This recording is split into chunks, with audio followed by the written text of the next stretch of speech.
ছাত্র জনতার ব্যাপক আন্দোলনের মুখে গত ৫ আগস্ট দেশ ছেড়ে পালিয়ে যান সাবেক প্রধানমন্ত্রী শেখ হাসিনা।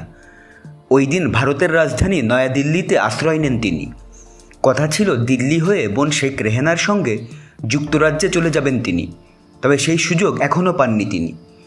৫ আগস্ট দিল্লির হিন্দন বিমান ঘাঁটিতে হাসিনাকে বহনকারী বিমান অবতরণ করে। এরপর তার নিরাপত্তার দায়িত্ব নেয় ভারতীয় বাহিনী। শেখ হাসিনা দিল্লির কাছাকাছি একটি বিমান ঘাঁটির নিরাপদ বাড়িতে আছেন। সেখান থেকে তিনি কারোর সঙ্গে যোগাযোগ করতে পারছেন না।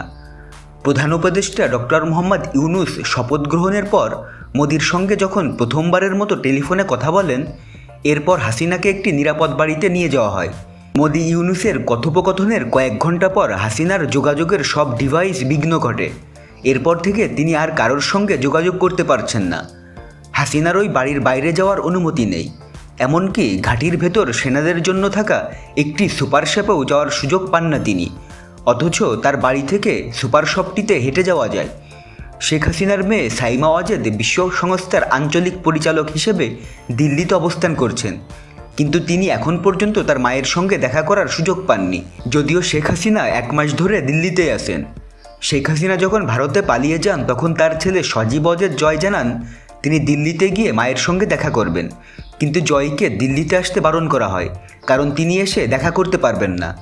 এছাড়া হাসিনার ফোনের সংযোগ বিচ্ছিন্ন করে দেওয়া হয়েছে, ফলে পরিচিত কারোর সঙ্গে কথা বলতে পারছেন না তিনি। হাসিনাকে যে নির্জন বাড়িতে রাখা হয়েছে সে ব্যাপারে তার ছেলেমেয়ের স্পষ্ট নিরাপত্তা। হাসিনার সঙ্গে দিল্লিতে আছেন তার বোন শেখ রেহেনাও। যদিও রেহেনা ব্রিটিশ নাগরিক, কিন্তু তিনি শেখ হাসিনার সঙ্গে সেখানেই আটকে আছেন।